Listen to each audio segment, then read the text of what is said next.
So thanks to everyone for coming out today. We've had a really good turnout, and everyone here, you're all good customers as supply partners. We recognise all the faces, and we know you're all extremely busy. The phones are running hot, so to take your time out is really, really appreciated. Today, I'm going to be doing a quick introduction, just giving you an overview of supply partners, and you probably already know a lot about us, so I'm not going to take too long. Then I'm going to hand off to Nigel Morris from Solar Analytics, just to talk about all the benefits of the Solar Analytics hardware and other services to help you sell more, followed by some drinks and networking. So at Supply Partners, our slogan, we're not just a box mover. Hopefully we've proven that to you all already in the past. If ever there's a problem, we always do what we can to help you out. We don't walk away from our problems. And yeah, I guess we've got a huge focus on technical support. I'm here along with Gordon and Wade, you're hopefully familiar with. We put a lot of effort into sales training as well, because ultimately, if we can help you sell more, we'll sell more. So there's a real value to that. And it also means that we're not all fighting in a race to the bottom, which you can all appreciate. So Wade Allen, he heads our technical team. He's on leave today. He's also a specialist in off-grid. So if you have any off-grid jobs that come up, I can definitely assist, but Wade's the main man there. I help for commercial systems, wireless networking, and then you have Gordon in the team who is kind of picks up the slack a bit and takes a lot of the wireless calls, which occupies a lot of our day. So the main focuses of our technical team, network protection systems. If you're doing any jobs over 30 kilowatt, we build protection boards. A few of you have bought them already. I know doing some large 400 kilowatt jobs using our gear, so again, I appreciate that. We can help you with sizing commercial battery systems. We're looking at moving into how we can offer feasibility studies on those as well. We're not quite set up there yet, but with all these new exciting commercial battery storage options, there's going to be a real gap in the market with how you can actually get those jobs across the line. So that's a space we're going to look into. Site-specific engineering certificates. There's some pretty significant changes to wind standards happening. If you're not already all over it, contact your racking supplier. They'll take effect, I believe, around May next year. So what you're going to find is there's going to be a lot of projects that are going to need site-specific engineering. So we can offer those services in conjunction with Clenergy. Off-grid solar support, as I mentioned, there's a huge amount of standalone inquiries. You've got the wild weather, I think, happening down in Victoria at the moment. The first 6 months of the year has been quite full on. So off-grid for us as a business has been very, very successful, and the inquiries just continually increasing. Single line diagrams as well. So for any complex installs, perhaps over 30 kilowatt, or maybe you're doing a dynamic connection and the DNSP, Energy Queensland, has come back and says we need a line diagram. We can offer those services to you as well. So just keep that in the back of your mind. And just design support and assistance. So we can help your sales team or your staff with product design, like compatibility. Anything you need to know, just jump on the phone and we'll always have the time of day. So that's why we're here. So that's the technical aspect, but sales support for us is just as important. So any products that we take on, Hyundai, Phono, even Sunways, the guys, Luke in marketing, James, they've been hugely valuable to us. So you presenting to the end users, it's not good enough in this day and age to go, here's a data sheet, buy my product, please. So we've put together some really awesome selling tools just to explain the background of the companies, how diverse they are, low risk, what other products do they do, these really awesome documents. So I guess you can put your proposal forward and just really, I guess if you have a competing company that's just putting a data sheet forward, they're not going to compare. So that's something that we do. Co-branded videos as well. We have a pretty awesome video the PowerSmart guys will appreciate on the dual glass product. Talks about the hail testing that it's gone through, how it's built for Australian standards, and we can actually integrate your logo in it. We can help you with rolling it out into different platforms. So it's tools like that we can help you with that perhaps maybe other suppliers just can't. And sales training. If you've been to our events before, you've probably seen or met Dean Mannix. He's probably one of the best speakers in the industry. He gets you to look at things in quite unique ways, and he's done kind of wonders for me as well with how can I approach this and how can we sell quality over price so you're not just, again, comparing systems on price. So here are our manufacturing partners. It's quite a lengthy list, but it's partners that we have done work with for many years. Most of them we've done extreme amount of due diligence on. So any product that we onboard goes through a significant amount of due diligence. Our company is Australian owned and all the directors live here in Brisbane. So any product that we take on, the same with your business, essentially there's a huge risk to that. So you don't want it to be something that's going to cost you a lot of money, not just from attending sites, but if you have to go and attend a site, that's taking you away from selling more. So that's hugely important to us, as it should be to you. So we're going through a lot of that. As an example, with the Sunways brand, Sunways approached us and said, hey, we've got an inverter that's got a 12-year warranty. Why do you have a 12-year warranty? You're just trying to sell more? What's the go? And they said that, oh, our inverters run cooler. And everyone knows that if something runs cooler, it'll last longer. So we asked for proof and they gave us proof, and that still wasn't enough for us. So we actually got a third-party company just nearby to rip it apart and compare it against other inverters. And then they did find that the components inside were good quality. The way they laid them out, they ran cooler. So yes, their claim was right. But that's the level that we go to before we just go and start selling a product. Now, our partnership with Solar Analytics. So I'm not sure exactly how long we've been partnered with Solar Analytics, but it's been for a very long time. Yeah. And I think it's a very good relationship for both of us. We both have very similar values. So no, we really appreciate the relationship we have. So we're a proud distributor of their hardware and the compatible products. So you've all probably used and hopefully have used the Solar Analytics hardware over the years. And if you haven't, hopefully you will after today. But also in recent times, I guess technology is changing. There's more hybrid inverters going in. So the way that you're measuring data, displaying data, and what you're doing with that data has to change in line with the products that you're installing. So now they have integrated solutions with Fronius, Goodwe, Sungro, probably the three biggest inverter brands in the market, at least based on Formbay data, they typically are. So we're going to touch off on that. And then we offer an additional layer of technical support for installations. I've helped out, I'm not sure any of the people in this room, but a lot of the time people maybe have a customer they have a dispute with, and thankfully they've got Solar Analytics installed. So I've been able to log in and kind of run through it and work out if the system's operating the way it should. So we can provide that additional layer of support as well. Just a bit of housekeeping, you probably use them already, but the toilets are at the back of the room. And at any point you have a question, it's a pretty small room here and it's a safe space, so there's no dumb questions. Feel free to ask anything. So I'd like to hand over to Nigel Morris from Solar Analytics to help you get more from your solar. Thank you. Nice. Thank you. Thank you. Hello, everyone. Thanks heaps for taking time out of your day. I know how much it means to you to run a small business. I've run a small business myself, so I really, really appreciate you taking the time. The good news is I'm a fast talker, so I'm going to try and get through it as fast as I can so that you can actually get away early or enjoy a little drink afterwards. Thanks heaps to Supply Partners for putting this together. By virtue of introduction, this year is actually my 30th year in solar. If there's one thing that's really good for you, a good part of my 30 years for you is if there's a mistake that could be made, I've made it. In 30 years, I've learned an awful lot by trial and error. So hopefully I can help you, and what you'll see today is about that. As Andrew said, what I'm going to do is I've split the presentation up into 3 chunks, so we'll run through it together. But the first part is about our hardware, what we call the classic solution, which we like to think of as the best. It's the best of the best of the best. It's a premium product. It'll suit a whole variety of applications, and I'll take you through a bit of an overview of it and a little bit of a technical deep dive and talk about some of the features there. Then I'll run you through integrated, and then please do stay to the end if you can, because then I'm going to wrap up and actually announce a couple of things that are next on our agenda. So, without any further ado, I've got to click it. There we go. So just for those of you who, or maybe let's start off with a question. Who's ever installed Solar Analytics? Beautiful. Who's installed more than 5? Who's installed more than 10? Except Kathleen. There you go. Who's installed more than 20? 30?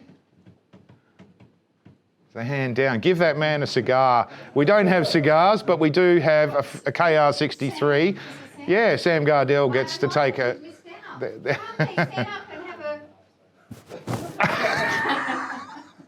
I got another one. So there'll be another prize that we give out during the course of the day. There you go, Sam. Take a free KR63 home with you. So I'm just going to start off with a brief introduction, because for those of you who do know us, especially good guys like Sam who've installed many countless versions, most of you know us for this. It's our little bit of hardware, and it's where we came from. Australian-made piece of hardware, Australian design, no longer made in Australia, assembled in Australia, but a really wonderful piece of hardware. But actually what we do is we build the software that brings the hardware to life. And increasingly now, as has always been our plan, our goal is any piece of hardware that we can integrate with, no matter whether it's this one or whether it's some other piece of hardware, we want to integrate with it, because as long as we can get good quality data that helps you and helps your customers, we're in the game. That's our goal in life. Our goal is, in fact, to maximise energy freedom for solar owners. Now that might be freedom from high energy bills, it might be freedom from worrying about their system, it might be freedom from rising energy prices, whatever it may be. That's really our goal. So it's much broader than just being a monitoring company. It's actually about helping people get energy freedom. And a really big personal focus of mine is driving features into the product that help you as a business owner. Because having run businesses and been at the other end of the phone and had to deal with end users or doing commercial projects or whatever it may be, if there's a way for our data to help you simplify and streamline your business and save time and money, that makes you more competitive. So they're the goals of our business and what we do. For what it's worth, a true story, I discovered solar analytics about 8.5 years ago, actually, and the company's only 9 years old. So very early in the days, I actually had my own consulting business. And one of the things I used to do was test products. So people would give me a whole variety of, in this particular application, monitoring products. So I had a little cabinet in my home with every kind of solar monitoring widget I could get my hands on. And I just used to compare them, and I used to write blogs about them and help people understand what the features and benefits were. And actually, one day I got an email while I was at home from the CEO, our current and founding member, Stefan Jarnison. I got an email from him that said, "Oh, we're monitoring your system using solar analytics, and using our data, we've done some analysis. We've compared the performance of your system to other ones near you, and we actually think that you've got a bit of a problem with your system. It seems to be happening earlier in the day. It's happening more in winter, so we suspect that maybe a tree's grown and is shading your solar system." And I was reading this, and my solar system's out the back of the house on my garage. And I was reading this going, how do these guys know what's going on? How can they possibly know what's going on? And I literally looked out the window and saw that my tree had grown and was shading my solar array. And it was at that moment that I thought, I actually rang Stefan and said, "Stefan, you're onto something, because I'm too lazy to notice whether the tree has grown and whether my solar system is shaded. And your algorithms detected it and you notified me of it, and I was out there an hour later with my saw cutting my tree down so that it was no longer shading my solar system." So that was the moment for me when the penny dropped and I realised what you could do with data. You know, when you can deliver a message to my mum that says, "Mum, there's something that Dad needs to go and do with the solar system," or ring your son and get him to go and fix it, that's when data's really being helpful. It's not about monitoring, it's actually what you do with the data and making some meaningful things out of it. In terms of who we are, and I won't spend heaps of time on this, but we do have an incredible array. This is just a small group of some of our senior leaders and some of our chair people as well. We've got entrepreneurs, we've got major equity investors, we've got Professor Renata Egan, who is one of the eighth most influential women in solar in the world, believe it or not. Of course, Stefan and John and a whole mob of really good people. So a really great executive team. And how we do solar analytics nowadays is changing a bit. Again, like I said, most of you know us for this. but actually the story is changing, and now we're actually pulling data and getting information and doing things in a whole lot of different ways. For years, we've been pulling satellite data. That's how we do some of our forecasting stuff. We use Bureau of Metrology data. We benchmark against other systems. We're close to 50,000 sites now out in the field. So when we look at a solar system and how it's behaving, we can benchmark it against other systems nearby. We can also anonymise our data to help do grid studies, which we've done very successfully already to help allow more solar onto the grid. So our high-level mission is to try and get more solar out there. And of course, behind all of that is a whole bunch of data scientists who do stuff that just bewilders me. I don't know how they do it, but they've got algorithms for everything running in the background. So some really, really clever stuff, and that's how we do it. In terms of what we've done, that's what our growth looks like over the last 9 years. You know, continuous, never-ending challenges for Kathleen and I with a sales target that just goes up forever. And the boss announced the other day that his new goal is 100 million systems monitored worldwide. So we've got a fair bit of work to do. One of the good things, though, that I do like to explain to people is we're one of the few companies in the world that's made a subscription model work. Right? Where, as you all know, we have different pricing, but at the end of the day, convincing people that it is worth paying to have their system monitored on an ongoing basis or with one of our deals, whatever it may be, is actually an incredible success story because we've got to a point now where people are convinced of the value. So we get about a 60% renewal rate on subscriptions, which is actually you look at renewal rates on any subscription service in any industry, and a 60% renewal rate is actually really, really good. So we're very proud of that. On average, we'll save a solar owner about $500 a year by having our gear on. We know that. We can actually prove it, and there's a whole bunch of ways that we can do that, and we've got a bunch of awards under our belt. So that's the intro. I will talk non-stop for the whole time. I'm warning you right now. So if you've got questions or there's anything that doesn't make sense or I'm just babbling on, you want me to shut up, just sing out, okay? I'd much rather, except you, Kathleen, and maybe you too, Bill, because you're a smart guy. So let's focus on the hardware for a minute because this hardware is fantastic. And one of my jobs over the last 6 years that I've been at Solar Analytics, one of my jobs has been checking out what's available around the world. I've done a couple of trips internationally and brought a bunch of products in, and we had at one stage a wall of different products from all sorts of suppliers all around the world to try and find, is there a better product? Is there a cheaper product? Is there a more reliable product? Is there a more functional product? Is there something that can do this job better for us and for you? And we keep coming back to this little puppy. And it really is an astounding, astounding device. I'll take you through it in a moment. You can see on the page there on the screen a summary of why we think it's a great device.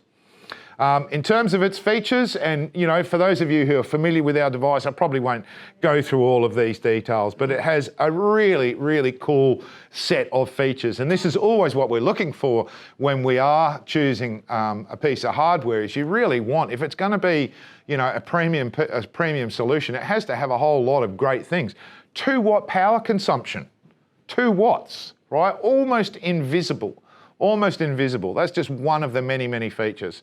I was chatting with the guys down the back here and the girls down the back here about the LGC capability. Every one of these devices, no matter what the configuration, is an approved LGC meter as well. So if you're doing projects over 100 kilowatts, no change to the hardware, standard hardware, any of our CT sizes will work. The only caveat is you need to stay under 500 kilowatts per device. If you're doing a 1 megawatt project, you put 2 devices in, and then you can still use it as an LGC device. I'll take you through some other stuff, including the data, as we go through. Just for clarity, we actually have 3 models or 3 variations of this standard product in our range, and I really wanted to be clear about this. So the KR63 is the main one. It's got 6 channels, like all our devices, 3G and 4G.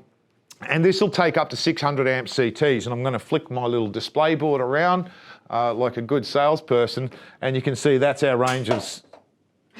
There's my antenna. There's a range of CTs, that's the 600s.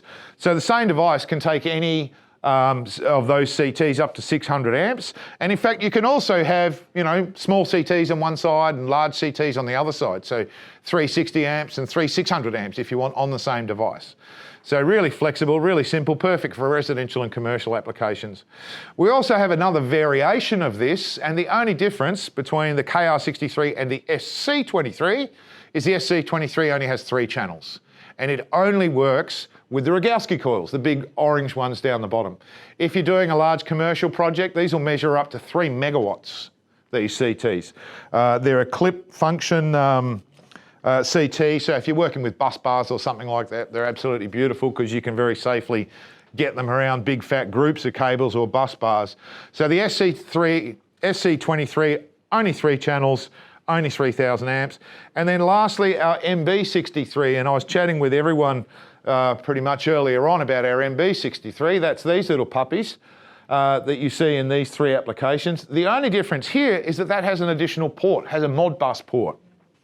That Modbus port allows us to pull data out of another device. In this case, we're pulling it out of a NMI approved meter for billing purposes. So if you're doing PPAs, or you're doing embedded generation projects, or you're doing embedded metering projects, or anything like that, where you need an NMI data stream for the purposes of billing, that's the device for it.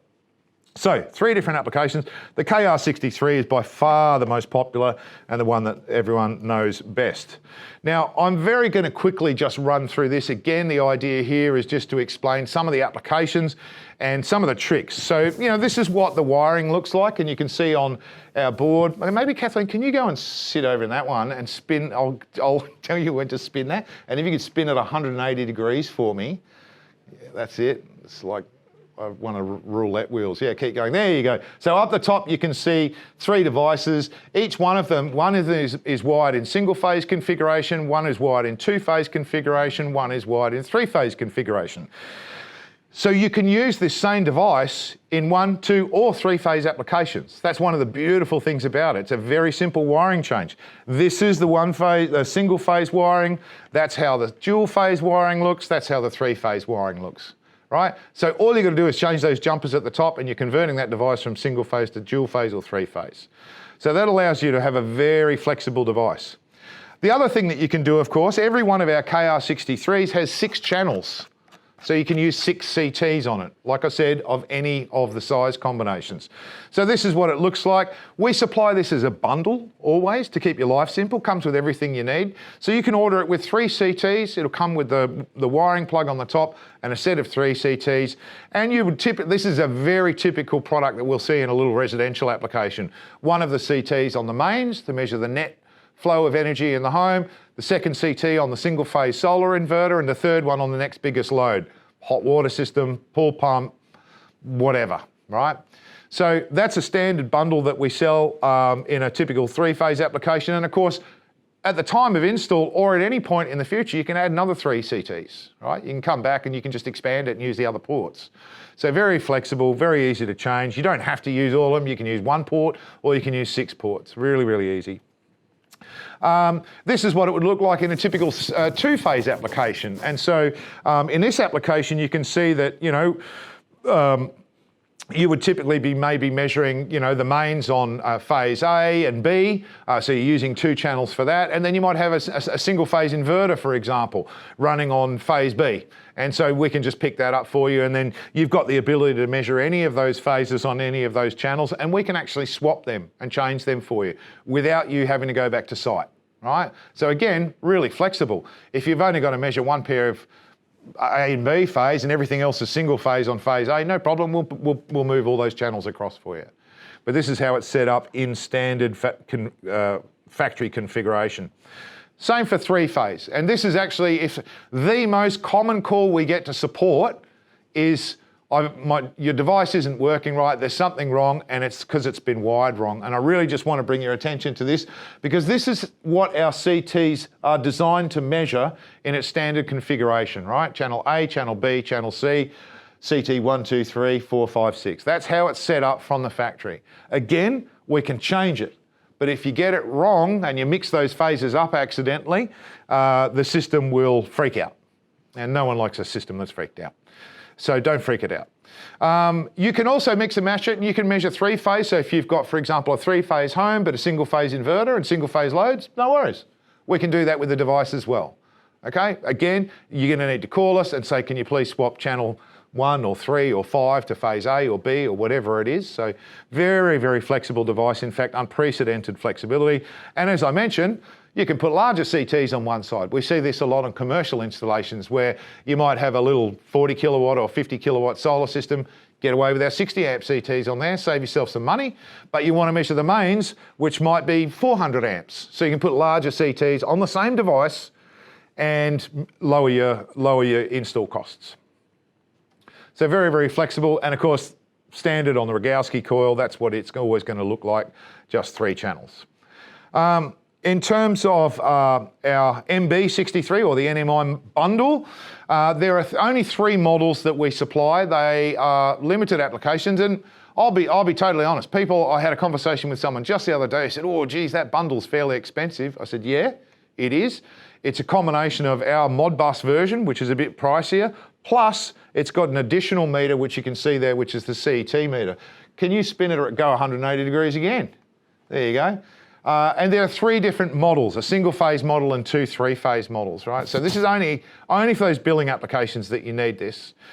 This is what the single phase model looks like. It's a direct wire through, so you would be wiring your solar directly through that NMI meter, plus ours is sitting there also measuring. And what happens is our device collects data and sends it to the dashboard so that you've got all the normal functionality and views and accessibility of data on the dashboard.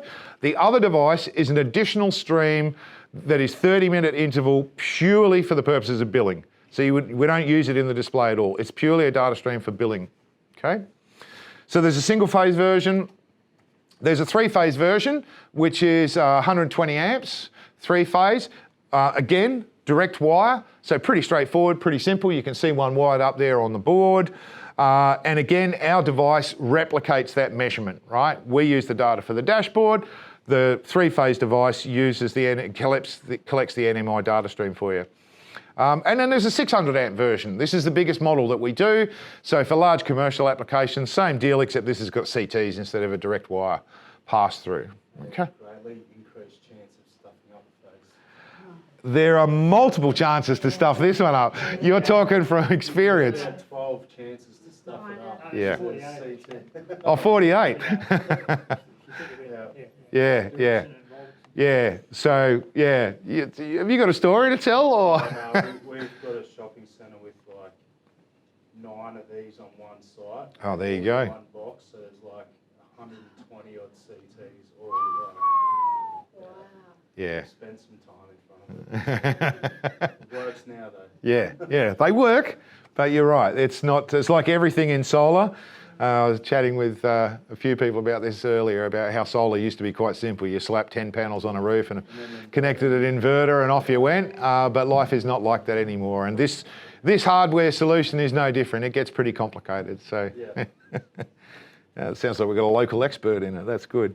All right, so now what I'm going to do, so that's the hardware solution. We've got every combination and permutation, and I'll just use this example because this is actually, for a residential solution, this is actually one of the most typical configurations we'll see, right? There's a subboard with the main switch, the inverter, the solar inverter is isolated in here. So there's one of the CTs that's measuring the solar inside this enclosure. The other one's going up here right near the main switch where you need it to be so that we get the net.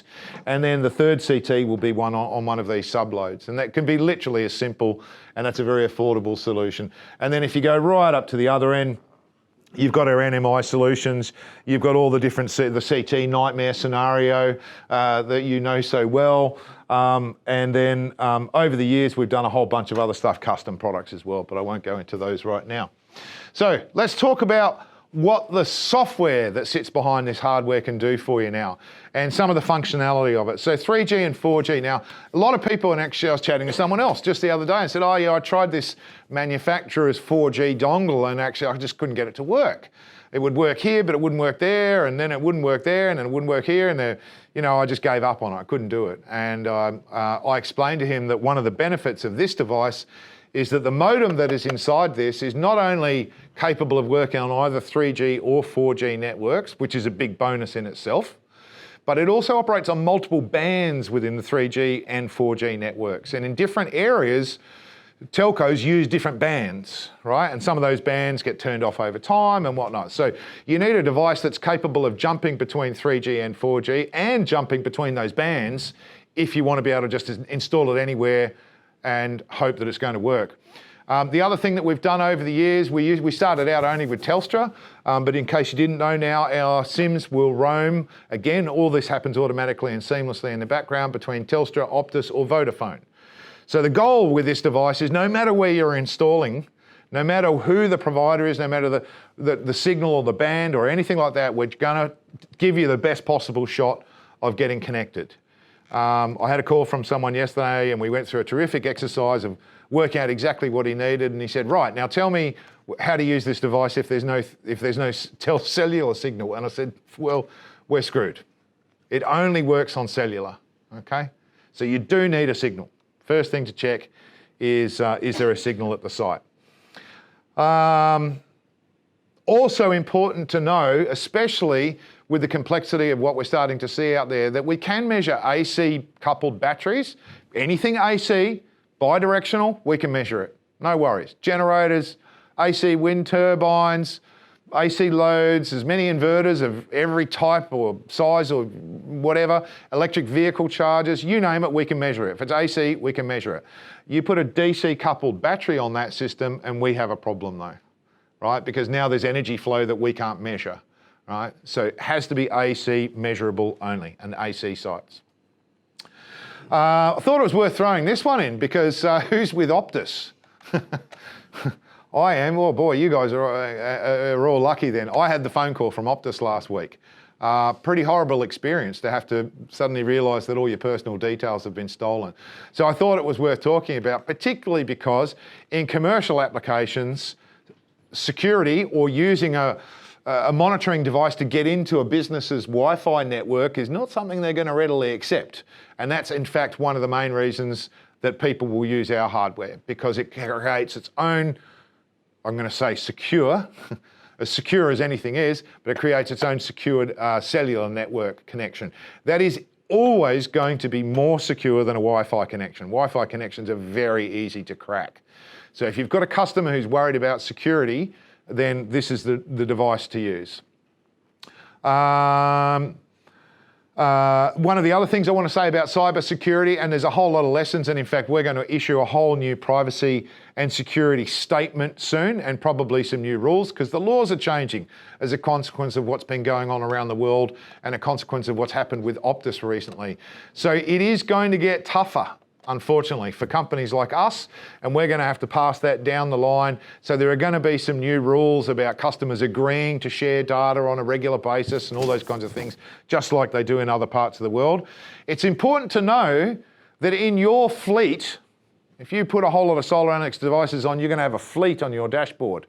And you can grant access to an end user, to an installer, to a buddy, whoever you want, right? You control the access to the dashboard, which means you control the access to the data. So a really, really important thing to remember is the hygiene of security with respect to who gets access to that data is in your hands. It's not in our hands, it's in your hands. You control it.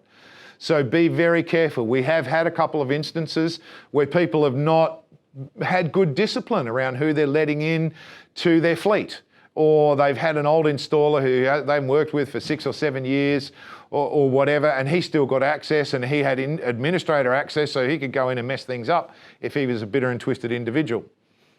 So be careful. Practice good hygiene, particularly around your user access management. The other thing that's worth mentioning is, and there was a really good podcast I listened to the other day about how a lot of data for telcos and banks and all those kinds of things, they've had to keep their data in Australia for a long time, but the government doesn't. Some of the government data can be kept off store, and that's going to change very, very soon for obvious reasons. And of course, any commercial entity can store their data wherever they want in the world.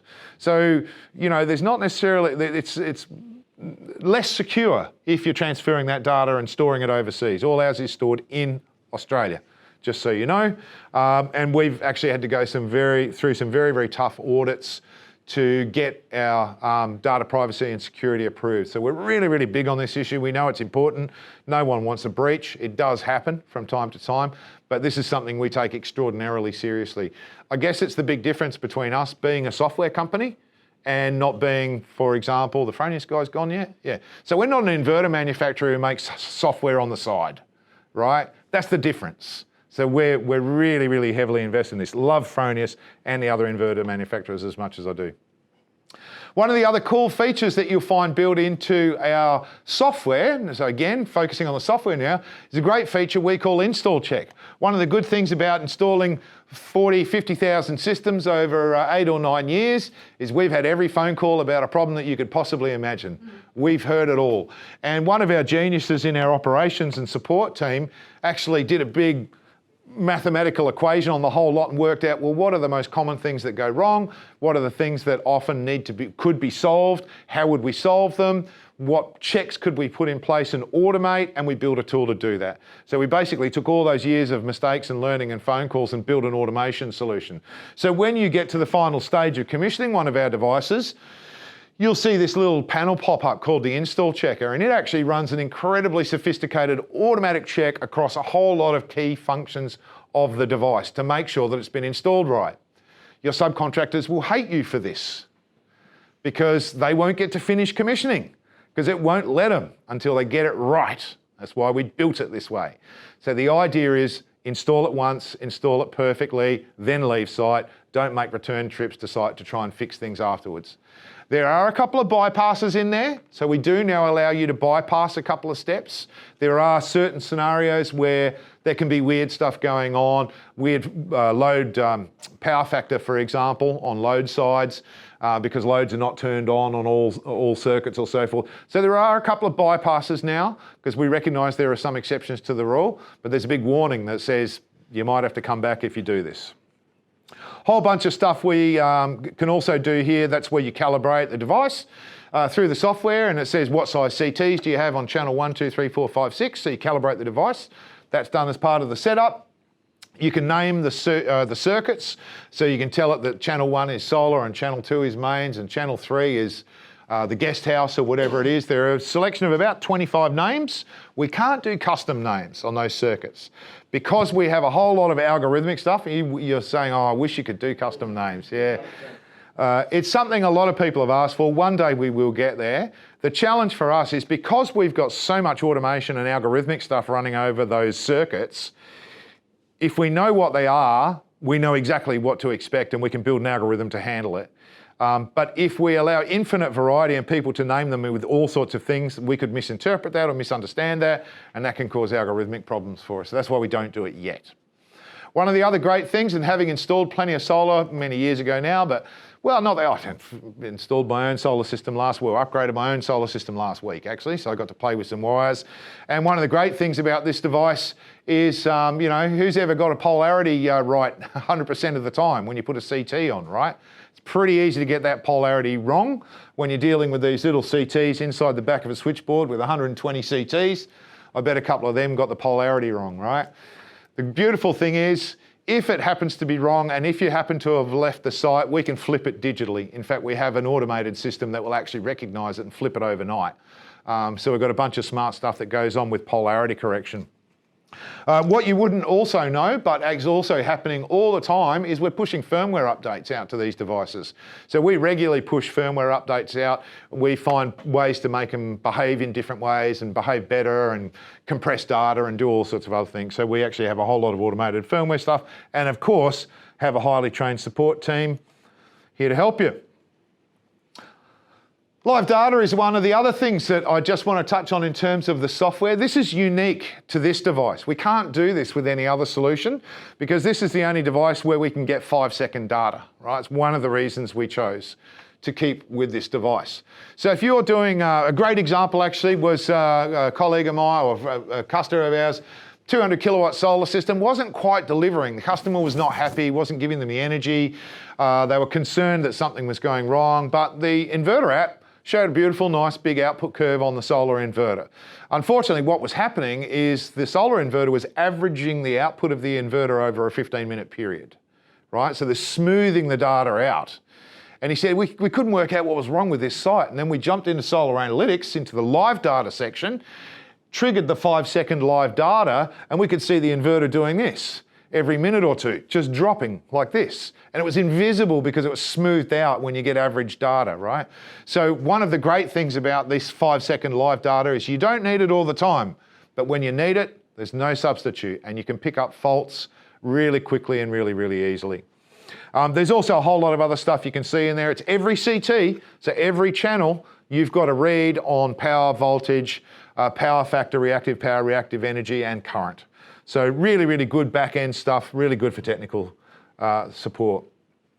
Remote diagnostics, I've kind of touched on this, so I'm going to skip that one. Data downloads, not everyone knows that we actually have a very comprehensive data download section. You can actually get data in a whole variety of different ways. You can actually go into your entire fleet. I did this for a customer the other day, and he wanted to know, well, you've got this great feature that tells customers how much they could save if they switch providers. But I wonder how much that's worth right across my 2,000 customers. So we ran a fleet report. The savings are in the column. We added them up and went, there you go. We found $150,000 of savings for your fleet of customers. All you could do is go tell them now, right? So there's a gold mine of information in there. There's diagnostics information. There's subscription periods. You know, this telling you when people's subscriptions are going to end. And then you can also go right down into very, very granular detail around power and power factor on every CT if you want to. So there's a bunch of data there already buried, ready for you to download in the data download section. For what it's worth, I'm going to go back. If I can go back, oh no, I'm messing with the program. I can't go back. Can I go back? No. Oh yes. There it is. This is not available to end users.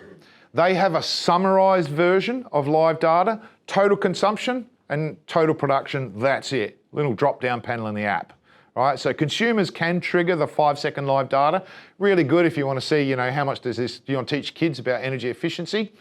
You can trigger the live data on our app and you can see in real time 5-second data, and you can really get a good look. Or if you're doing diagnostics on site, just with a single site, that's a really good way to do it. But this is not available to end users as a standard rule. Neither are the data downloads. Once again, we have a simplified version. This is the difference. When you're dealing with tens of thousands of homeowners and just regular humans, you just need something simple for them, right? So there's a really simple report that they can get, but this more detailed, sophisticated stuff is not necessarily available to everyone. Sub-circuit monitoring, of course. Now, not everyone is going to put 6 CTs on 6 single-phase channels and measure everything in the home like I do. I've got 9 devices measuring every circuit in my house. I can see everything that's going on. I can see if the garage door's on. I can abuse my kids if they've left the heater on under the house. I have a great time with live data. But there are actually some really good practical functions for it. This is actually my place, and this is telling me something. That's telling me my hot water system's leaking.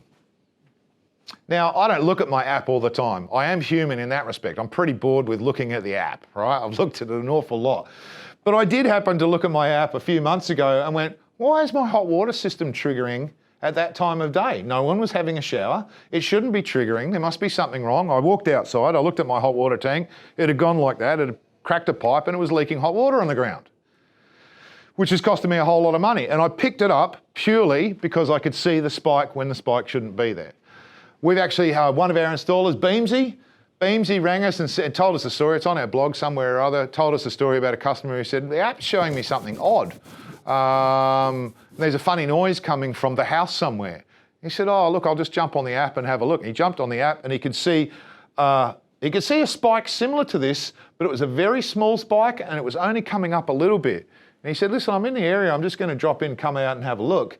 He went out there. As soon as he walked into the laundry, he saw like a lot of old houses, they have an isolator switch on the hot water tank, right, where you can turn the hot water tank off when you go away. And you could hear a buzzing, and there was smoke coming out of the switch. The switch was, 25, 30 years old. It was about to actually set the house on fire. It was literally hours away from burning the house down.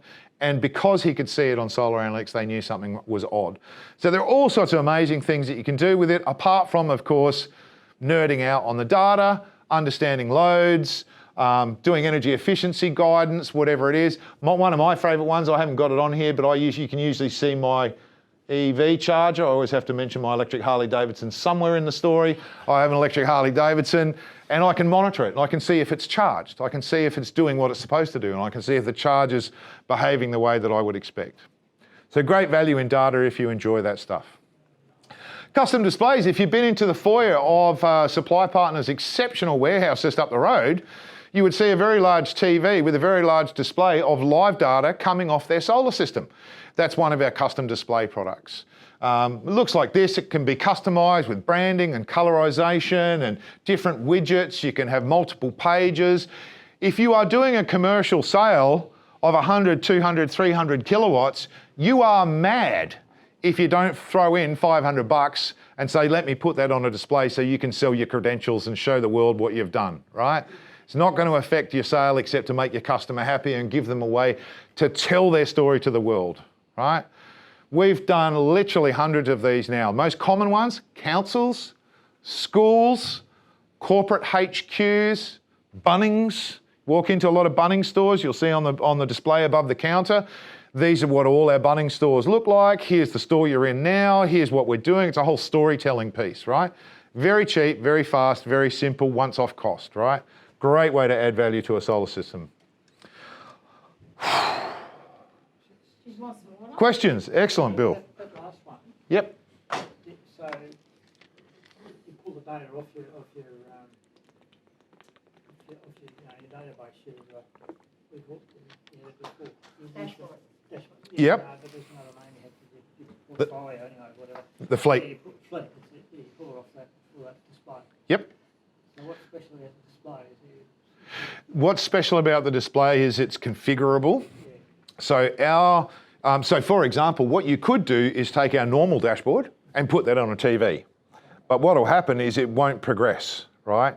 It starts to pause to save data costs, right? Whereas what happens with the custom display is it automatically pushes data at a regular frequency and it's completely customizable for colorization, brand, widgets, logos, all that kind of stuff. So it's designed specifically for that purpose. It's our product. Yep, it's our product. So we just use the data from the site. You give us a few guidelines as to what brands, colors, screens, pictures, whatever you want on there. We make it for you and we deliver it via email as a HTML code. You go to your smart TV, you type in the HTML code, you're up. Nigel, one thing that's worth mentioning before you move on to the inverter integrated with the hardware, you told us a story once of an inverter that had something stuck in a fan and the inverter monitoring didn't pick up on it. So that's stuck with me. The frog in the fan. Actually, Fronius have gone, haven't they? It was actually called the frog in the Fronius. I love Fronius. In fact, they're a wonderful inverter, but like all inverters, okay, the short version of the story is a dealer in Queensland rang us and said, look, I wanted to tell you this story because I sold a customer two Fronius, they were on the wall, system had been working beautifully for years, everything was hunky-dory, but Solar Analytics started screaming at us. He said it was emailing me and it was pinging me, it was saying, you're underperforming, you're underperforming, you're underperforming, it's not generating the power that we expected. Any solar inverter will tell you that there was output, and in fact, that's exactly what the Fronius app was saying. Yep, there's a curve. You've got power coming out of two inverters. Customer looks at it, goes, there's power coming out of two inverters, everything's fine. There's no reference point to know, is that the right amount of power? Should there be more power, right? But our system was screaming at him. He sent his guys out, they checked the array, they checked the breakers, they checked the cabling to see if cockies are there, they checked everything they could possibly check. They eventually came back down and both the inverters were on. That was the first thing he said. We sent the customer out and said, are the inverters on? They went, yeah, green lights are on, they're running, there's power coming up on the display. So as far as the customer's concerned, the inverters are working. System should be working, but there's something definitely wrong. And it wasn't until the installers started digging around, they went, oh, this inverter's a bit warm. Why is that one warm? They popped the lid off and they found a green tree frog jammed in the fan. Dead. Very dead. I think it was part of a green tree frog, technically. So the lesson there was that even though the customer was tricked into believing the system was still working, and it was still working, but the inverter couldn't produce full power because it was overheating, because the cooling system was frogged. We detected that. So what we were able to do very, very quickly is make sure that customer system got back online fast, protect their savings. It's our goal. Thanks for the heads up. Okay, let's switch gears a bit now. I've put my hardware away. That's something you've noticed for a while. If you really want a flexible three-phase, single-phase, commercial, LGC, NMI billing, you name it, fix all, use anywhere, best-in-class solution. The classic hardware that I just took you through is unbeatable in our view. It is a really, really good solution. But not everybody wants that, not everybody needs that. And like I said to you, we are a software company. We're quite happy to take data and provide other solutions for people. And a few years ago, we launched our inverter integrated solution. So how does that work? Works like this. 4 different types of inverters we're compatible with now. There's one on there that's logo you might not have seen in any of the other literature, which is a bit of a giveaway to what we're launching next week. But GE is included in the range as well. And quite simply, what you do is install your Fronius or your GE or your GoodWe Hybrid or your Sungrow, install their consumption meter, connect it up to the cloud, just like you would without involving us at all, right? Normal, standard, Sungrow, I'll use Sungrow as an example. Normal Sungrow, no, I'm going to use Fronius as an example. Use a normal Fronius install. Connect it up, go into SolarWeb, Wi-Fi connect it, get the data flowing up into the cloud. Right at the end of that exercise, you can do 2 things. You can check a box and you can put fronius@solaranalytics.com.au. And if you do that, you send data to Solar Analytics. And then we can unleash all the magic that we've got in Solar Analytics using the data that the inverter and consumption meter is providing. So instead of using our classic hardware, like we've talked about, you can use the inverter hardware. Slightly cheaper, not cellular, which means you don't have a data cost. So again, helps with ongoing costs. But you only get the options that the inverter providers will give you. So you'll only get a single channel of consumption, and you'll only get the inverter in the data in the frequency provided by the inverter manufacturer. For a lot of people, that's actually perfectly fine, okay? And they would like to save a couple of bucks. Who doesn't want to save a couple of bucks? So that's how we do it. Some inverter manufacturers have 3G, 4G dongles. They have various different ways of, or you can, put different kinds of comms off different inverters. So the comms is up to you. The majority are obviously Wi-Fi connected, which helps bring the cost down. Is there any provisions, Nigel, to do it the other way, where you're using the cellular connection of the Solar Analytics device to get the inverter online? Yeah. Not so far. Because that would be fantastic. Because, for example, a Solar Edge inverter, for example, if you could ever make that work, yep, you'd need to get in online either way, yep, to be able to see the yep layout and whatever else. And I do quite a lot of remote jobs, and it would be super handy there, because otherwise we're putting in 4G routers and they're heaps of shit and they cause trouble. Yeah, so yeah. We're actually installing timers and stuff on them, just the power cycle. Yeah, to get them to stay online and yep. It's a great modem, right? Yeah, it's a good modem. Can't talk the other way. No. So I'll tell you the truth. You'll see this Modbus port here in the top in this solution. We went down the route of trying to make that work so that we were sucking data out of the inverter via Modbus, just like most of their meters do, right? They're a Modbus connection. The honest truth is that trying to do that at any sort of scale across a whole lot of different manufacturers was a nightmare. Yeah. The APIs didn't work properly. The data didn't flow right. Modbus is supposed to be a common protocol. Yeah. It's not.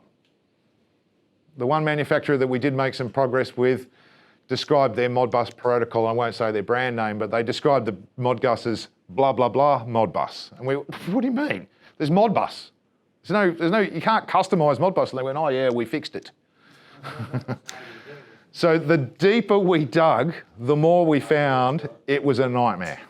It was a nightmare. It also means that you have an infinite liability to make that work. So it means their protocol has to stay consistent with yours forever for that to continue to be reliable. What about a way to share the internet connection though, instead of sharing Modbus? So that the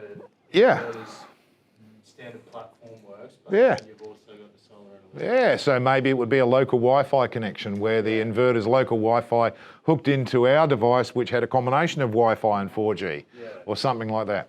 They're all things we're playing with. Yeah, that doesn't price more data. Yeah.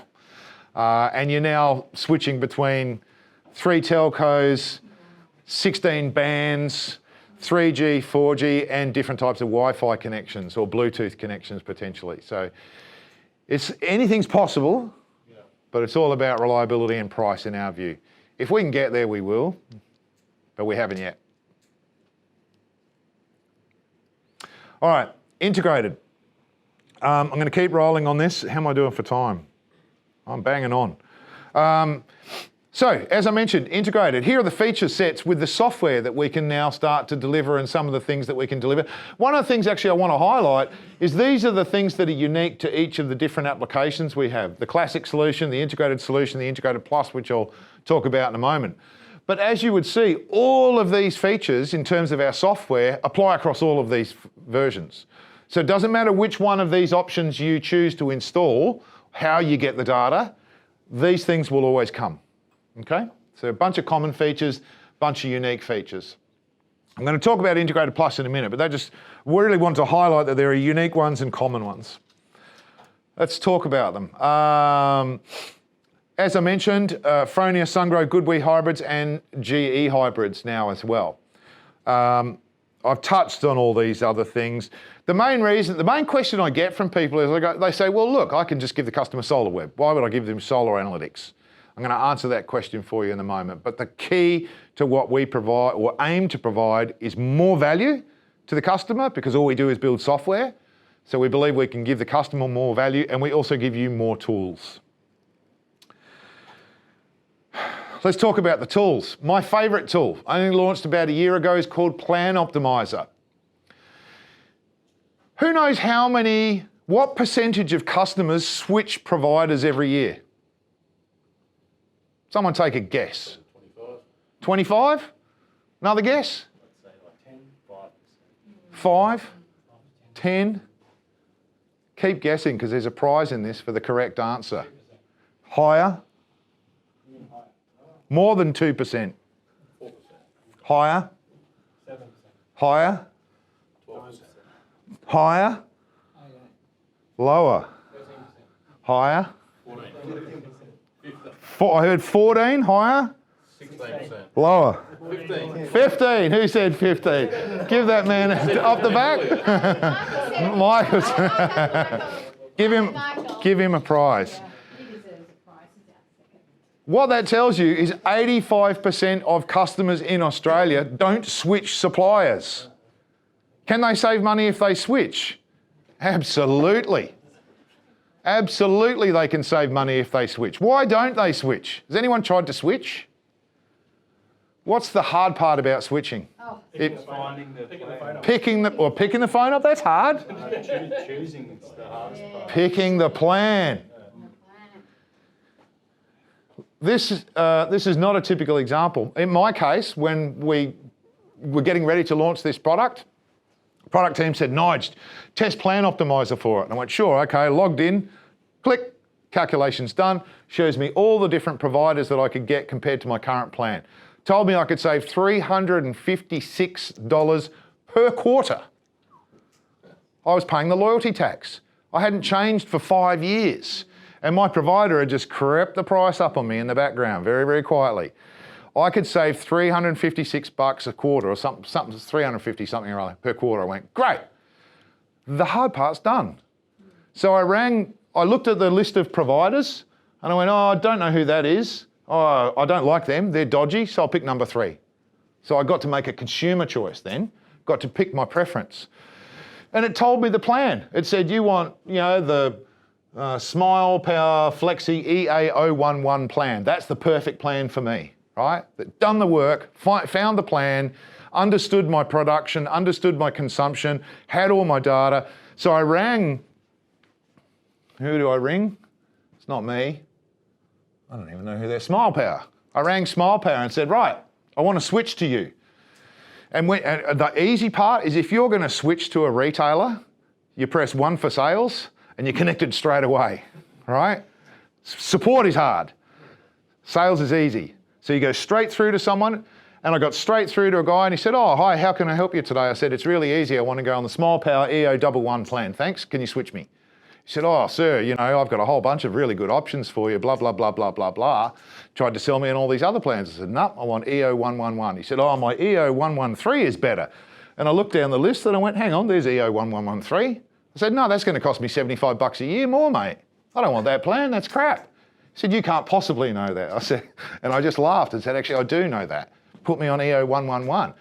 So he was on the back foot. As a sales guy, I had him by the nuts. He had nowhere to go because he knew that he already knew that I knew more about what I wanted to buy, and he stopped arguing with me. And he went, righto, I'll make it happen, boom, done, and in 10 minutes I was off the phone, right? So as a consumer, I had all the power in the negotiation, right? It was a beautiful, beautiful experience. Does it know, sorry, Bill, does it know what plan the customer's on based on their NMI or anything, or is it only reliant on their input? That's a great question, and I'm going to answer that in 2 ways. Right now, they have to enter it. Okay. Takes a few minutes, Yeah. not very long. We remind them. We say, we put them on a default plan straight away. Yeah. And every time they see this number, we remind them and say, this might not be 100% accurate because we're using default rates. Enter your real rates here. Yeah, because I've never used it before, and I just jumped on here, and it says home deal. Is that the default one, is it? I doubt this customer would have put it in. I'll have a look. It just says home deal. It doesn't have any energy provider there, so it's just got that. So I don't know if it's just something deal. they've entered. They've entered that. Okay. Home deal is not standard text. All right. So they've gone through and done it. Because it said they're $112 better off than anyone else in the market. They're already on the best plan. Yeah.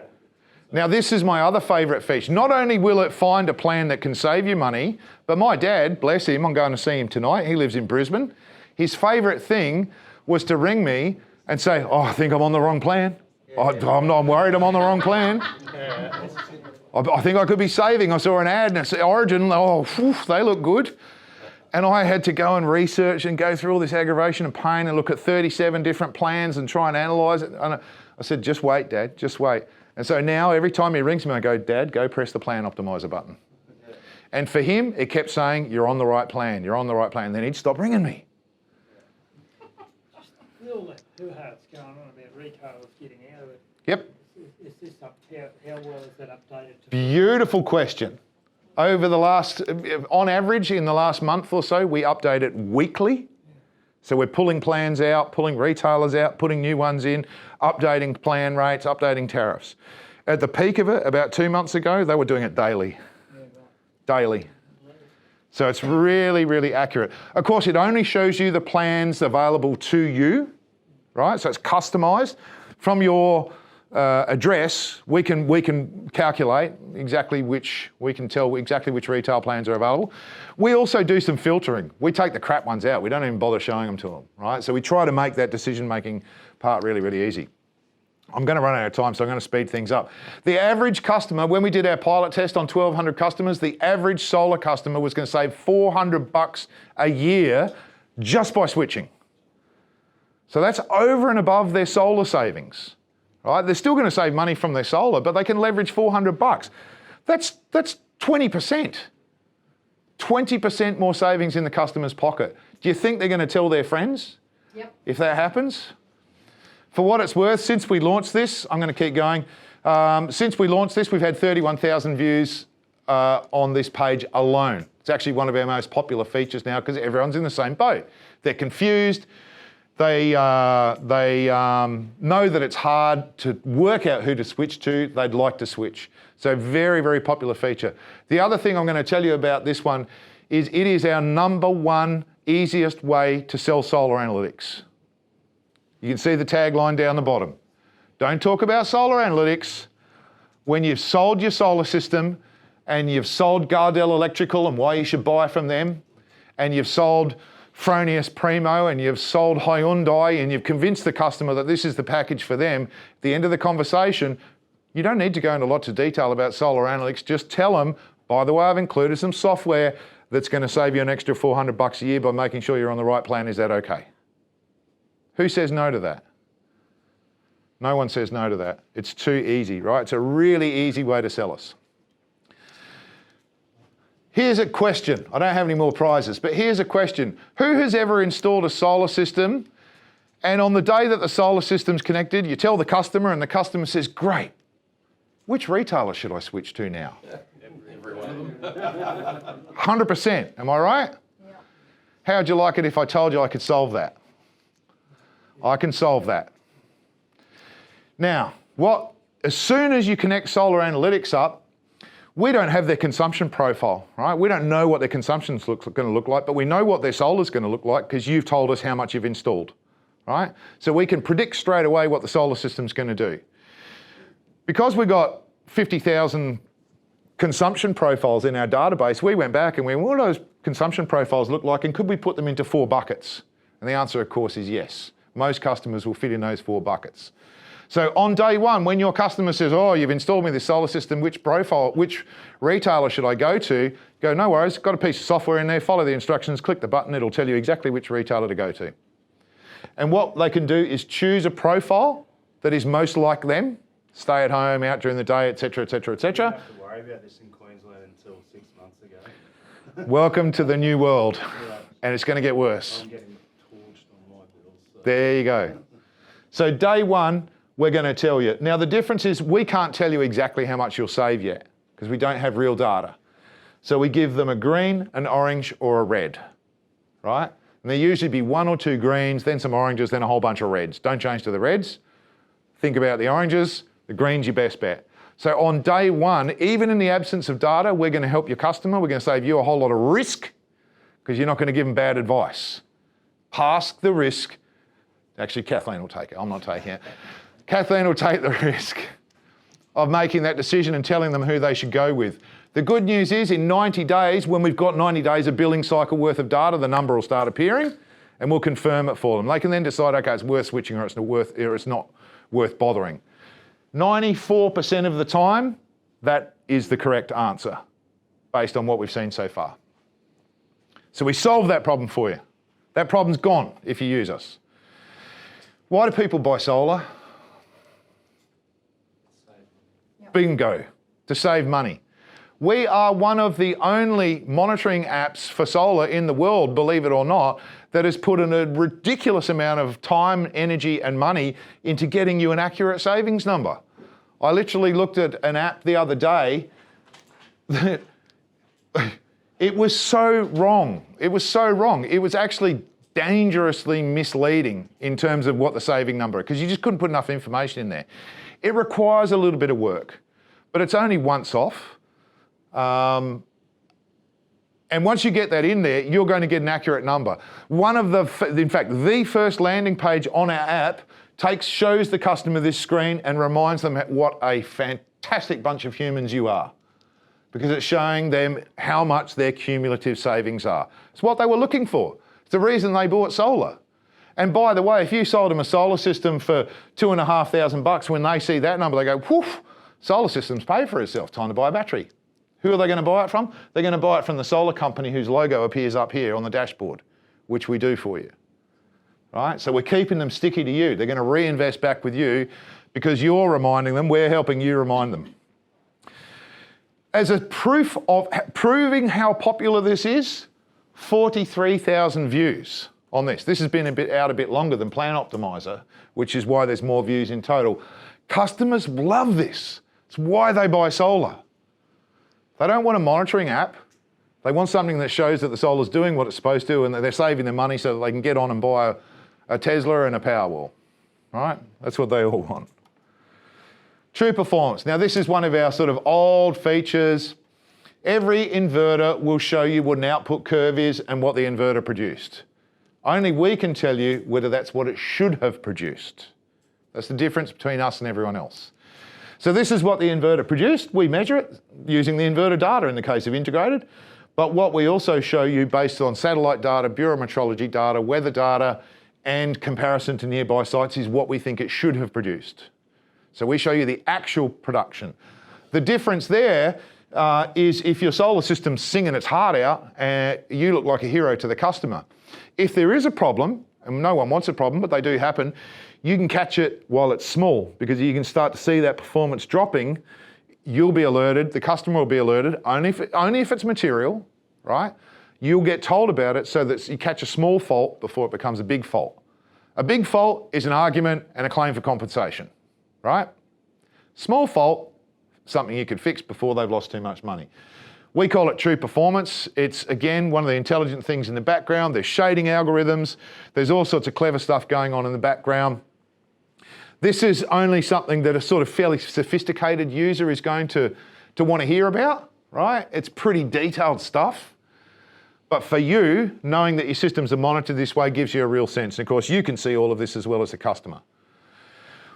Let's talk about automation. This is a real business benefit in my view because when I looked at one of the other solar apps that's out there, I went, wow, I can trigger 223 different alerts from this inverter. Incredible. Everything conceivable to man could be triggered and converted into an alert. And it could go by SMS or email or whatever. But the catch was they were all turned off by default. And if you wanted any of them to go in, you had to manually set them up on every single site, right? So you're configuring this every single time. Let us do that hard work for you. Our system has it all set up, automated alerts configured. The installer gets notified before the customer, so you get a chance to get ahead of the game. And a whole lot of clever stuff going on in the background around advice and guidance and everything else. So automation is the key here. Battery calculator, as I mentioned before, what's going to happen when Mrs. Jones's solar system cost her $10,000 and she's now saved $10,000, she can see that on her dashboard. She says, woof, time to add a battery. Who do I ring? She rings you because your logo's on the dashboard, right? But she wants to fact check you. She might not believe you. So what can she do about that? She can go to her dashboard, she can press a button and in one click she can see, oh, my system's suitable for a 12.5 kilowatt hour battery because we've got a calculator built in using her real data, right? So that's good. Mrs. Jones has now said, oh, well, I did that calculation. I can trust myself because I pressed the button, so I'm confident it's 12.5. Solar Analytics told me so, they're independent. But you've got sales teams. You need to keep your sales teams busy, right? Sometimes leads are running like a hot tap. Other times leads are a bit quiet. You're scratching around going, what can we get the sales guys to sell this week? One of the great things about our system is that you can go in and press the button. So you can do the calculation. You go, Mrs. Jones doesn't know it yet, but she's perfect for 12.5 kilowatt hours. I'm trying to clear these. What's your favourite battery, Andrew, at the moment that you guys are selling lots of? BYDs. I'm trying to flog all these BYDs because Liam jammed them down my throat. My warehouse is full. Got to sell these BYDs. How am I going to do that? Use the calculator. Click through some sites, find the customers who are perfectly suited to them, ring them up and say, I've done the numbers, I've used your data. You can check it yourself if you want to by clicking the button. Have I got a deal for you on a BYD? So is the battery calculator there just designed to look at how much energy consumed from the grid at night time on average every day? The simplest version of how it calculates is it looks for excess solar, right? And there's seasonal variations and it changes over time and there's a whole bunch of algorithmic smoothing that we do. But the simple version is it averages how much excess solar there is because that's the only power you ever want to put in a battery. Okay? You can work that out manually. Download the 950 line spreadsheet that's available in our data download per month. It's hard, right? One click. One thing that I always use as well is if you're sizing a battery for someone, if you get 1 kilowatt hour out, for example, or let's say 12 kilowatt hour versus 10 kilowatt hour, you think, oh, it's close enough. Yep. But that could be the difference of $1,400 to the customer. Yep. So all of a sudden, just sizing the correct battery, not oversizing or undersizing it, again, it's paid for the solar analytics many times over. Exactly right. Exactly right. Also, very, very popular. We had 24,000 views of this one. By the way, a little heads up, it's about to go through a major overhaul. It's a feature we developed some years ago. It's kind of sat there. It's really nice and simple. You click a button, but we've had a lot of people saying, oh, it's sort of overdue for an update.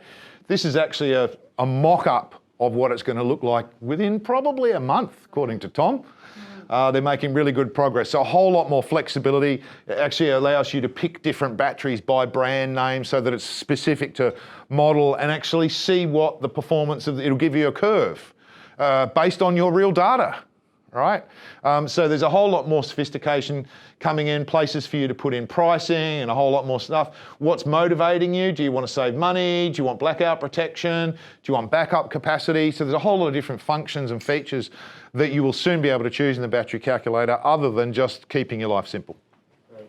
Really powerful feature. Nigel, have you got any guidance on us if we're going to go back to existing customers on the, like as a value add for that build selection part? So I think that'd be pretty basic for us to sell, really. Yeah.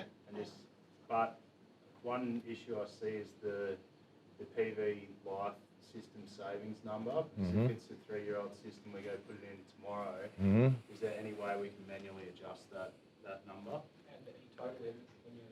Can we throw like a get best guess in there? So like if it was a 5 kilowatt system, saves like So if you connect solar analytics to a system that's already been installed for a little while. 3 years, yeah, Stop it. I'll pull the historical data for you. Out of the inverter? Out of the cloud. So I'll pull the historical data out of iSolar Cloud or out of SolarWeb. Yeah. The customer can't get SolarWeb data more than 3 days, I think it is, right? That's the most historical data. Yeah. I can get it. All right. So, yes. The product team have actually limited it, I think, to 3 months of data at the moment. Yeah. But we can actually extract all of it. So if you've got to come to me we'll talk afterwards. And I've actually been encouraging them to push it out longer. It's all about data cost. The more data we pull, the more API hits, the more it costs, all that kind of stuff. So they've set it at 3 months. But that's a really good point. But what about for hardware, Nigel? If they're retrofitting hardware to an existing install and you look at the inverter and go, this has produced 5 megawatt hours of production before you retrofitted it. Don't have a solution for that, but it's a really interesting point. Yeah. Can I ask you something about that plan optimizer again, just quickly? Absolutely. With, that's obviously set up, as I said, mainly for domestic type. Only for domestic. Right. Only for domestic. Probably answer my question, because the big problem I see with the bigger systems is people saying, oh, look, we've got all the solar on, and suddenly we find it's not as savvy as what we thought. When I look into it, I find out it's the network costs. Yep. The challenge for us, we will get there on commercial eventually. The challenge for us on commercial is once you go up into contestable billing, you got every combination and permutation of every rate known to man.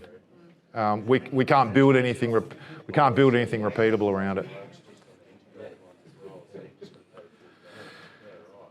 Fleet diagnostics. The other great thing that, again, is one of those little sort of subtle features is the fact that, at the end of the day, if you're a successful solar company, you're going to have a fleet of customers. You're going to have tens or hundreds or thousands of customers.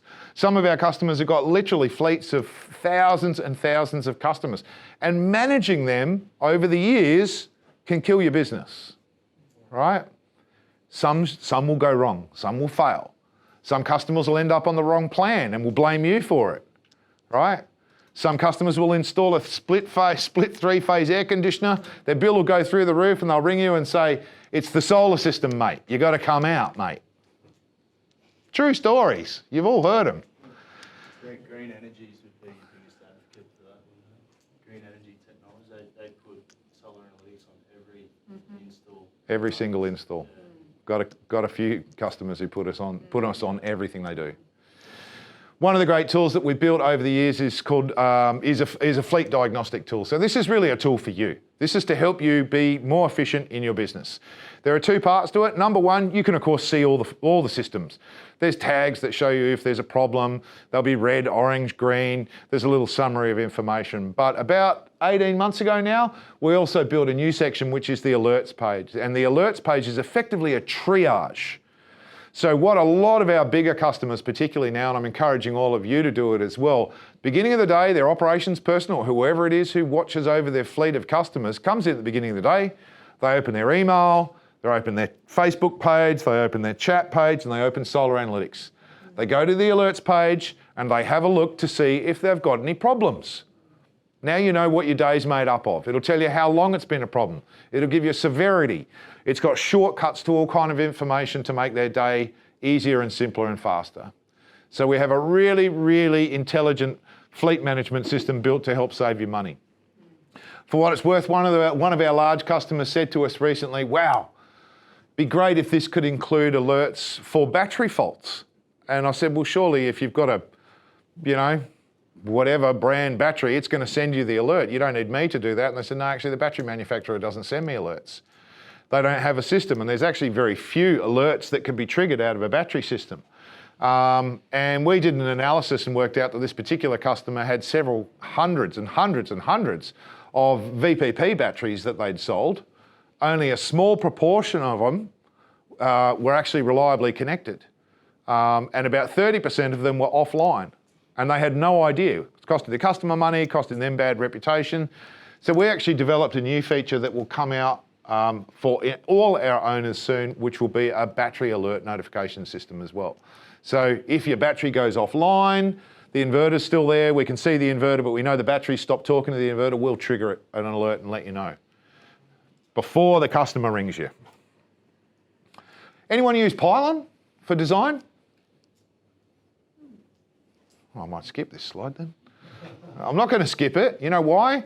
Because it's going to be available on OpenSolar and some of the other platforms soon. The beautiful thing is Pylon were really engaged, excited and innovative. They came to us and they said, wouldn't it be great if we could take the information that you've used to design a system, allow one of you to go, well, that's my design that I've sold to the customer now. It's a done deal. Solar Analytics was included. Click a button, automatically create a site in Solar Analytics. So we now have that capability with Pylon. You can literally click a button and push the data across to Solar Analytics so you don't have to enter the same data again in our dashboard. Automatic site creation. It'll save you about 70% of the time. So really good way to save time and money. I'm not advocating Pylon, they make great software. There's other great software out there. We'll hopefully do more integrations. Righto. Integrated Plus. I want to mention Integrated Plus. Who loves installing consumption meters? No one loves installing consumption meters. We don't have a choice though. If we want to see consumption data, there's not really any other way to get the consumption data, right? Historically, retail meters are there, they measure consumption, but you can't get the data. Well, you couldn't. You can now. Integrated Plus is our latest innovation, which basically means you can get consumption data without the consumption meter. At the moment, I'm going to be clear about this, it's only available in Victoria, in City Power and Power Core regions. So we're doing all our rollouts down there. But early next year, it will roll out across the NEM, right up the East Coast. So the golden rule, the customer's got a smart meter that's remote connected, will be able to access the data, provided the retailer's signed up to the Consumer Data Rights Program, which they all will have to by law in the next year or so. The big three, which is 70% of all energy purchases, are from Energy Australia, Origin Energy or AGL. So 70% of the market is covered by those three retailers. They are obliged by law to provide this data to us and anyone else who's an approved data agent in November this year. Okay? So the great news is, if you happen to not like the consumption meter on a particular inverter because it's a bit shit, or they break, or the screws break off when you install them, or you don't like the cost, because consumption meters somewhere between $300 and $500 to install, right? If you don't want, sorry? We need them for export limitations. You can't get away from them in some situations, that's true. Export limited, dynamic export control, hybrid systems, you're going to put the consumption meter in. But for the rest of your customers, where you don't need to, don't do it. Take $300 to $500 off the cost of the solar system, and I'll pull the data from there for you. How much do you reckon extra it'll add to a subscription? Zero. Oh, I wish I had another prize. Zero extra cost for us to do Integrated Plus. So it not only saves you money, it doesn't add any cost to the extra cost of the subscription, right? The other great thing about this is not only do we pull the consumption meter from the retail meter, guess what other data they've got? Controlled load. So now, phoning a smart meter is a beautiful thing, but it can only show you total consumption. It can't show you controlled load. I can with the retail meter data.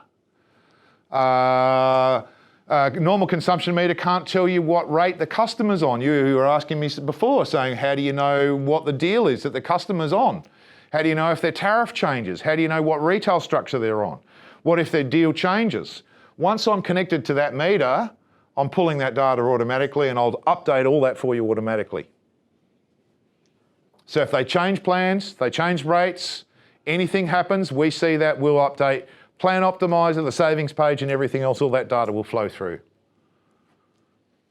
Bill? Just to think of people on me, what you just said, Sam, about having a consumption meter if you're doing export control, is that what you said? Yep. Why do you, if this is going to work, I can't, at the moment, or maybe I'm missing something, I can't see why the billing meter couldn't be used for the purpose of looking at export control. No RS405 comms between the meter. Retail meter and the inverter. There's a second reason. I see what you're saying. There's a second reason. Yeah, I was thinking, okay. Yep. The other reason is these clowns only collect data in 30-minute increments, Right, so you- and they only send it every 24 hours. I've seen some meters with a 485 output, that's all, but probably not in. They're all capable of doing it, but they're all dialed right back. Yeah, right. Sorry, guys, stupid question. Not a stupid question at all. You said they weren't a stupid question. They don't like touching those, apparently. No. Well, the good news is you don't have to. In fact, if I tell you the people who've been helping us with the trials in Victoria, the sort of 3 or 4 most common reasons they really like this solution are A, my installers are happier because I don't have to do a consumption meter install. B, my customer's happier because I can slash $300 to $500 off the cost of the solar system. C, if there's a remote meter, no problem. Sorry. This will make your life better. People call you all the time with connection problems. Yeah. Out of curiosity though, are they all slashing the price off the solar systems, or some of them actually recouping that as extra margin? That's a great question. It's a great question. There's an opportunity to make some more margin for sure. A bit of margin wouldn't hurt anyone. So remote metering is a real boom. You don't have to put 2 Solar Annex devices in, one at the pole and one at the house and one at the shed or whatever. Don't have to do that, or a consumption meter here and an inverter. That you don't have to do any of that. You just whack the inverter in, connect it to the net. We'll get the consumption meter from wherever it's coming from, as long as it's a smart meter. There'll be some T's and C's, there'll be some applications that we can't solve. It won't all roll out instantly. It won't apply to every scenario. So it'll trickle out over time. But really wanted to let you know that this is coming because we think it's a game changer and there's a whole lot of easy things that you can do. And as Sam said, 0 extra cost. All right, we're nearly there. I'm right on time. I'm going to be a little bit early. And I wanted to talk to you just to kind of summarise everything and talk about some of the really cool stuff that's hidden. I've touched on some of it, so I'll keep it really, really short. Number 1, I don't know if you have ever heard of an NPS score. It's called a Net Promoter Score. It's an industry-wide global way of ranking service providers or companies to determine whether they're delivering what customers want, right? And what you do is you survey your customers and you ask them to score you using an NPS survey. This is our latest NPS score. It was a score of 60. So customers love us. That's the message I'm trying to get across here. We've worked really, really hard so that the end user, who's your customer and ultimately our customer for the services we deliver through savings and everything else, they're loving us sick at the moment. So we're really happy about that. We spend an awful lot of time working on that feedback. The other thing I want to really highlight is the automation benefits of using solar analytics. 4 different things you can do with 1 click. One of them I haven't even told you about yet. What size is the perfect battery? Which retailer should I go with on day 1? Which retailer should I switch to? And it's going to save me the most. All of which you can do with a single click. The good news is, down the bottom here, are there any GoodWe users in the room? Bingo, bingo. All right, you guys use GoodWe, hybrids. I can do hybrids at the moment. We'll be able to do the Grid Connect soon. Next time you open up the SEMS portal, you'll see this box. It appeared yesterday for the very first time. What it says to you or to the customer is, do you want to unlock extra savings? If yes, click here. Click that box and we will automatically take the data that's in SEMS, push it across to Solar Analytics, create a site for you. And in good news, if it's with GoodWe hybrids, it will actually be free for the first 30 days. No one has to do anything except one click and we're connected. First time we've been able to do this, fully automated system. It simulates the solar system size based on the data that we've got, and you can refine that over time. So the idea here is make it one click. Easy, easy, easy for you. Or you can just simply say to the customer, by the way, if you're interested in solar analytics, really cool service, they'll save you money, make sure you're on the right plan. When you go into the GoodWe dashboard, you can choose to add it at any time you want. Where is it? I'll show you in a minute. Sorry, I'm curious. Actually, no, it's not on the app yet. It's on the desktop version. The app should be done by next week. Got me, Bill. Got me. There we go. So 4 services. The goal here, like I said, everything's is about delivering better service for you and for your customers, making it easy. Onboarding is something else. I don't know if you realise, but we consider your customer our customer too, right? We want them to have a great solar experience just like you. Our goal is to help take care of them on your behalf in collaboration and partnership with you. That's really what we try and do. So one of the things we do, unlike almost every other app, believe it or not, most solar apps don't say, hi, Mrs. Jones, welcome to the solar app. Let me take you through a process of understanding how to use our app. Most of them don't do that. We do. We have a 7-week onboarding process, a series of emails that'll go out to them over 7 weeks and say, here's a way to save more money. Here's a way to understand self-consumption. Here's a way to use our battery calculator whenever you decide you're ready for a battery, et cetera, et cetera, et cetera. So we will onboard them quickly, easily, and we'll educate them as time goes. Much less work for you, and of course that important one, working out the day one savings. Number 2, referrals matter. The best sales lead any solar business could ever get is a referral. You all know that because you've all been doing it for a long, long time. And we've got referral opportunities up the wazoo, right? Making sure the customer knows that they've been saving money. Adding 20% to their annual savings through Plan Optimizer. We know that happier customers will tell their friends. We know that those friends want their life to be simple, so if they don't have to hunt around and get 3 quotes, and the guy across the road said, I had this fantastic experience, they're going to go. They're going to keep life simple. Updates, that's one of the other things that's key. I mentioned on the hardware, we push firmware updates. We also push software updates to our dashboard. On average, we do 10 to 15 small updates every year. This is an example of one of them. We had a lot of people saying, oh, what if I'm on a time of use rate? What if, how do I change that? How do I adjust it? I can't visualize it properly. So we built them a better way to visualize it, right? Really simple tool. Visualization, so it's really, really easy. We had a bunch of people come to us and say, what about stepped feed-in tariffs? Oh, okay. Tariff number 4,621 better go in the dashboard then. There are literally 4,500 tariffs in Australia. It's endless. We don't have every single one of them, but we've got most of them, and we've certainly got all the most popular ones. So all of that stuff's coming through free, plus 2 or 3 major updates every year. Every subscriber, whether it's you as a fleet owner and someone who wants to look after your customers using our products and services, or whether it's the customer, gets those free updates. Okay? Automatically. I love Enphase, but you know how long it is since they've updated their app? A long time. I use my Enphase app all the time, but it annoys the crap out of me because it hasn't really changed. Hasn't really improved very much over the years. And there's a lot of things that I wish it would. Because they're not just focused on software. They've got a lot of other things to do. They got, 100 million microinverters to make every year. We don't. Sales tools, I mentioned some of these as we went through, but this is the other thing that's really cool. Again, this is for your business, right? I've got tools here that can help you grow your sales. This is an example of a download from Plan Optimizer. This is just a snip where I took a sample in about the $600 per quarter savings potential from our fleet.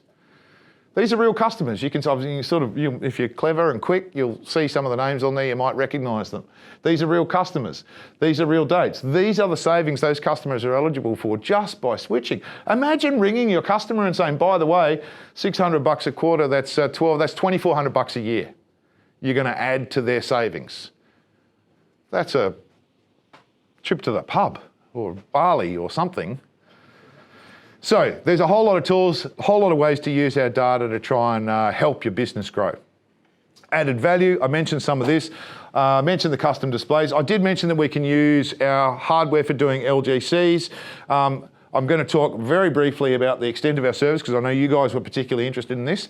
Any system up to 500 kilowatts, whack one of these on, you can use it as an LGC monitor, right? So now you've got the data. What do you do with the data? Well, you've got to send it to the registry with the Clean Energy Regulator, or you've got to send it to a broker.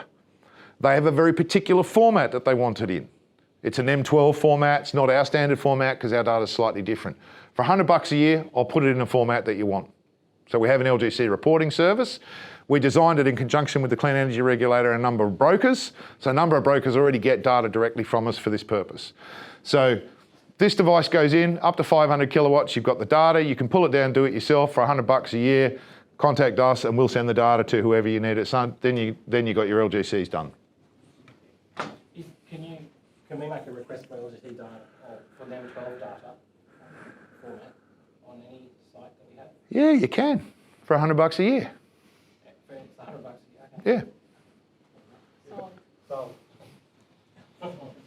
That solves your problem, doesn't it? I think with LGCs, it's like part of the problem with what we... The analytics data is not in NEM12 format, so it makes it really hard to process it into NEM12. I didn't even think of that before, but that's perfect for you, isn't it? 100%. Brilliant. We were just about to engage 25 software engineers to figure this thing out, and you're really doing it. So thank you, $100 a year. One click. Just send an email. Innovation. I guess the other thing that I wanted to highlight is that we're not standing still. We've got Integrated Plus about to roll out across the country. We will at some point enable you to collect data from inverters and also collect data from classics. That's going to be an appropriate solution on some sites. We can't currently mix and match the data. It's one or the other, but that is coming as well. Our new battery calculator I mentioned, the auto commissioning, the one click, that's already launched now just in the GoodWe app. But that auto commissioning feature is going to be something that's going to roll out. Battery alerts I mentioned, and we've also got a hot water integration that we're going to announce. I can't tell you anything about it yet except that it's coming, but we do have some great projects coming there. That's it, and I've bought you 15 minutes extra of beer time, which matters. Maybe a couple of minutes for questions if you've got any. So the Integrated Plus, as Yeah. Sam pointed out, and as we know, that you can't escape energy meters for export limiting, hybrid systems, etc. Correct. But I think we touched on it before. You'll be able to use it potentially to get that load data before you go and sell a solar system? Oh, thank you for the reminder. You're exactly right. One of the benefits of Integrated Plus, so let's say we've connected up to the solar inverter, but you've got no consumption meter on it, right? So we're getting the solar data out of your Fronius inverter, but we connect up to the retail meter. It's now an Integrated Plus site. The first thing that we do is say, give us 12 months of data. And we strip 12 months worth of data out of the retail meter. So we've now got 12 months of historical benchmark data before that system even went live, right? So straight away, we get historical data for you.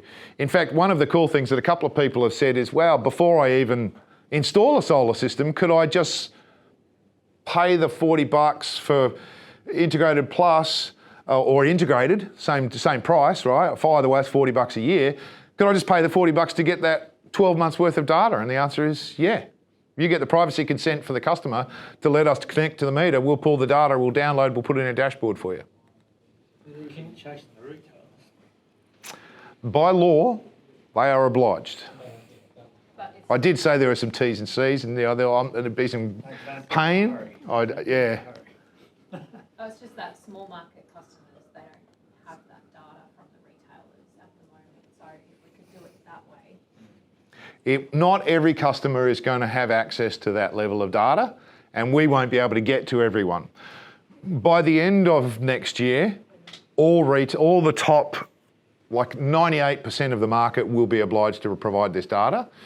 But there will be some cases where the meter can't provide it or it's not remote connected or blah, blah, blah, blah, blah. There's no doubt about it. You go into North Queensland, you know, it's going to get harder. You go into remote areas, it's going to get harder. But anywhere in town, anywhere with a smart meter, anywhere there's a solar system, obviously has a smart meter. So in those applications, it's fit for purpose. But there will always be cases where it's going to be tricky. We'll try though. When's it coming to Queensland? Q1 is what we're saying at the moment. With the, sorry, I lost my thought there. Oh, the day of install plan optimizer function. Yeah. It would help us Queensland installers if you put a warning on there to tell customers not to change till after the EWR done. Ah. Because otherwise in Queensland the paperwork gets completely lost and we've got to start again. Whereas in New South Wales with Essential that would still go through probably, whereas with our good friends Energex, that paperwork's never to be seen again. Right. So just a little warning. Just a warning, don't change until they've been notified that the EWR has been... My card's on your seat. Yeah. Email me the exact wording that you'd like. Yeah. That's fairly easy to fix. Yeah, You got it, man. We can do that. because I've had that happen a few times and it's great fun having to do the connect twice, Yep. EWR twice. I can only imagine. Spend 20 minutes on the phone to Energex trying to fix it. Yep. That's a fairly easy one, man. Yeah. We've already updated the warnings a bunch of times, so. All right. It's warm in here. You've all stayed awake. I really appreciate it. I hope there was something in there for everyone. Thanks for coming along, taking time out of your day. Thanks to supply partners. Thanks, Andrew. Thank you, everybody, for coming. There's drinks and